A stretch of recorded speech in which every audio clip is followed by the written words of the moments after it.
This morning we finally had some cold weather here in North Carolina, and I turned my heat on, and I noticed the temp gauge on the dash just climbing sky high. So I turned the heat off, and that, of course, that rerouted the water back through here where the thermostat housing was at, the thermostat right here, and it unstuck and the temp came down. In fact, it came way down. Then the old thermostat here stuck open. So I went on to work. It was on my mind. But this is aluminum head, and this is aluminum right here where this cast aluminum housing bolts on for the thermostat. And these are steel bolts right here. And the one thing that saved me the misery of something, whenever you have steel bolts going into aluminum, always don't ever leave this out. A little pack of $1.49, I remember this stuff used to be 99 cents, but now it's $1.49 anti-seize. They're showing you a spark plug on here because these spark plugs are steel and they thread into aluminum. This tiny little pack of this anti-seize, you put it on the threads of your steel bolt and they don't seize, and you can get them out. That was on my mind because I thought about it today while I was at the cigar shop relaxing, enjoying life and selling cigars. And the best I can recollect, the last time this thermostat malfunctioned, it was about 14 years ago. And this stuff right here, I learned the hard way. I had a steel bolt one time on another motor, bring the aluminum threads out with it, and I had to drill and retap. And I always call these things a healer coil because, you know, it was healing it, it was fixing it. But it's a helix core, and they're not a lot of fun to mess with and time consuming, and a lot of hours go into that. But you can avoid all of that if you'll learn about this stuff right here called anti-seize. Well, anyhow, I've got me another thermostat here, and I've got it back to the point where I'm ready to put it back together. But I just thought I'd share this with you. Save you a lot of headaches if you know about anti-seize with steel bolts going into aluminum fixtures. But everybody, soybean farmer, I'll give you a shot of this when I get it all back together here in a minute.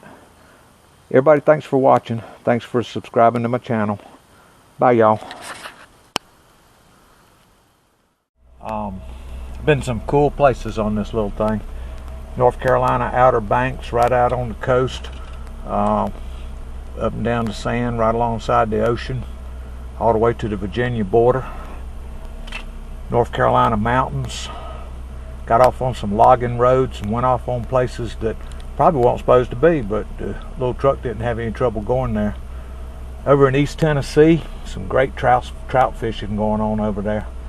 Yeah, I'm just reminiscing about some memories. When you had something as long as as I've had this little truck, you get some memories. Well, let's go see our repair. Let's see.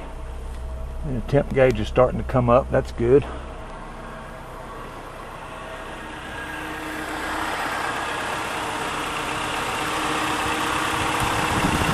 Nice thing about these glasses, I got both hands free, so I put these two flashlights in here and looking dry to me.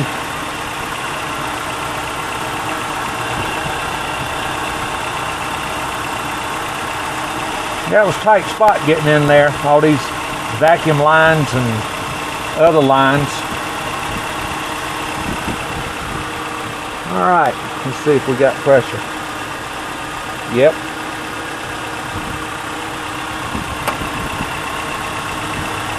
Yep, she opened. I can feel the hot air coming off the fan now.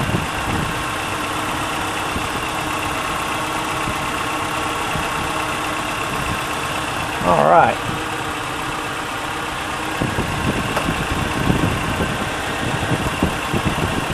Yeah, the next thing to do on this truck is I need to replace all three of them belts. When the alternator gets under a load, which is hidden, let's see, there's the AC. There's the air pump. Yeah, way down there. But when the alternator gets under a heavy load, I can hear that belt squealing. So it's time to change them. I'll do all three of them at the same time. Yeah, I felt the hot air. Now it's cooled off. Feeling good about this. I think I got this problem solved. All right.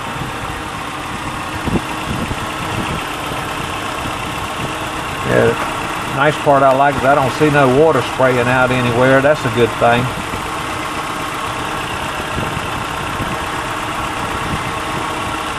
When she opened again, I can feel the hot air coming off of it. Alright, final test now. Let's see if the heat triggers a... Alright, some heat please. Race it up.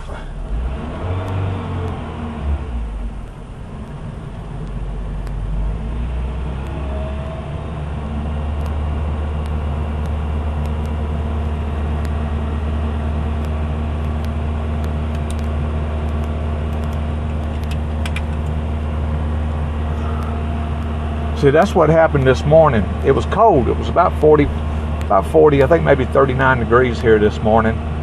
And I was on the way to work. I said, I'm cold. This vehicle's a luxury vehicle. It's got heat, so I think I'll turn it on. And when I did, pushed it all the way over, that temp gauge right there, when I noticed it, it went all the way up to the top white line right up there. And that was way wrong. So I turned off the heat, slowed down, kept rolling, and the temp gauge started coming back down. I said, well, I got to get to work. I'm covering for people that are off on special trips. And so I was happy that the temp gauge came on back down and I got to work. And now I'm even happier that I've got back home and I believe I got it fixed. Because when I turned the heat on, the gauge did not start climbing up through the roof. That had been going on in the last winter. That gauge, when you turn the heat on, would climb up just a little bit. And that didn't make any sense. To me, if you're going to suck more of the hot air out of the water by running the heat, the gauge should go down, if anything. But it's blowing good hot air. All right.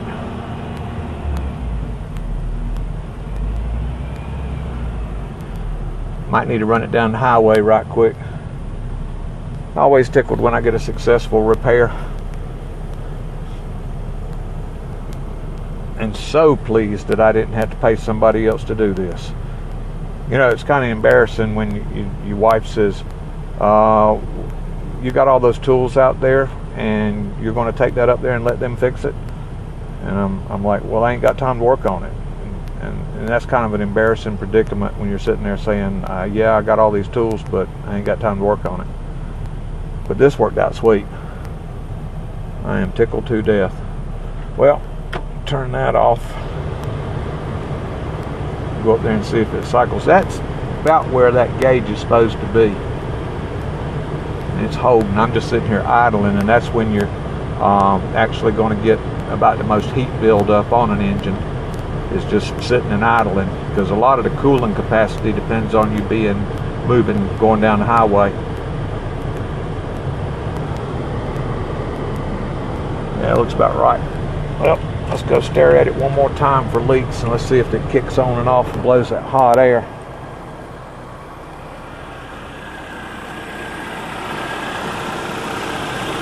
All right, right now it's cool air coming out of it.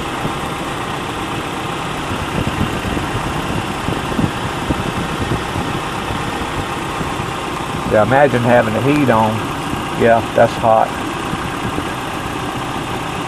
That was even hotter. That control valve is right there, so yeah. Let it cycle one more time. Turn on these flashlights here. Alright. Still nice and dry there. Yep, there goes the hot air again, so it's cycling again. If I had a thermometer I'd put right here, you'd be watching it climb, because that went from, you know, warm to hot. That's what happens when that thermostat right there opens and lets that water flow through there. You get the really hot water out of the block coming through the radiator, and you can feel the air right here where my hand's at because of that fan down there.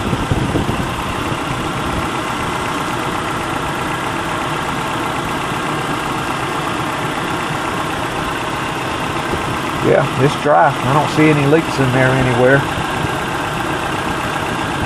And it's opening and closing like it's supposed to now. Hot diggity dog. Yeah, back to cool. Well, call it a successful repair. Well, everybody, it's been Soybean Farmer out here working on his little Toyota truck. Getting a handle on something before it turned into a major expense. These engines with cast iron lower block and aluminum head, overheating this thing is the worst thing in the world you'll do for it. You'll ruin it. So I'm glad I got this solved. Yep, cycling good now. Let's get one more look at the temp gauge in the truck.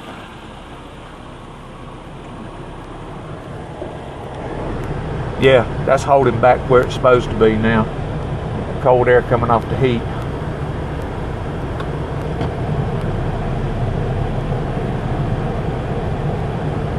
Well, everybody, it's been Soybean Farmer. Thanks for watching.